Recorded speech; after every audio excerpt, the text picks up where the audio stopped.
Carolyn Rebeiro here from mining.com.au, and I'm joined by Forrestania Resources Managing Director Michael Anderson.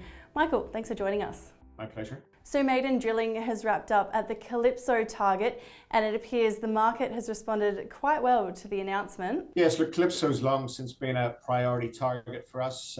We're heading there with knowledge of known pegmatites in historical drilling, pegmatite outcrops, in fact, and also some very strong soil anomalism from the work that our team have been carrying out. So we had pretty high expectations of intersecting substantial pegmatite, and we have done so. And it's nice that there are the eyes on the company.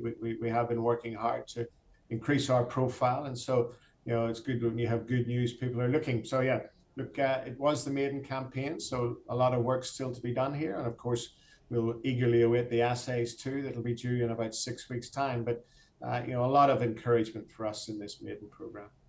So as you said, assays are pending, but can you tell us about what you've seen so far? Look, it's hard to tell in RC drilling sometimes, but what we know is that we're just across the tenement boundary from 50 meters at 0.95% Li2O that was drilled by Western Areas, now owned by IGO. Of course, that was drilled 5 or 6 years ago. And within this entire Forrestania belt, we are, of course, in the shadow of the Mount Holland Earl Grey pegmatite, which is a world-class deposit in its own right, 180 million tons at 1.5%. So we are in lithium-bearing pegmatite country, as it were, and pretty confident that through our systematic approach, we will find our own pegmatites here in due course that hopefully can form a critical mass of mineralization, and give us a real platform to build a company.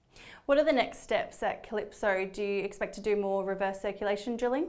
Probably. So I guess the assays will drive us in terms of our next round of target selection. We did put away some funding recently as an entitlement offer that was well supported by our existing shareholders. So that gives us a bit of firepower to continue our drilling efforts. We're doing some work as we speak at South Iron Cap East, which is just to the east of Calypso. And then there'll be another round of drilling at Giant, where we have in our own right already intersected lithium mineralization. So those are our probably 3 highest priority targets. We'll continue to progress them, as I say, systematically off the back of the results and the knowledge that we're doing and that we're gaining rather, and a bit of modeling work over the next short while to define those targets for the next round. Well, thank you so much for your time today, Michael. My pleasure.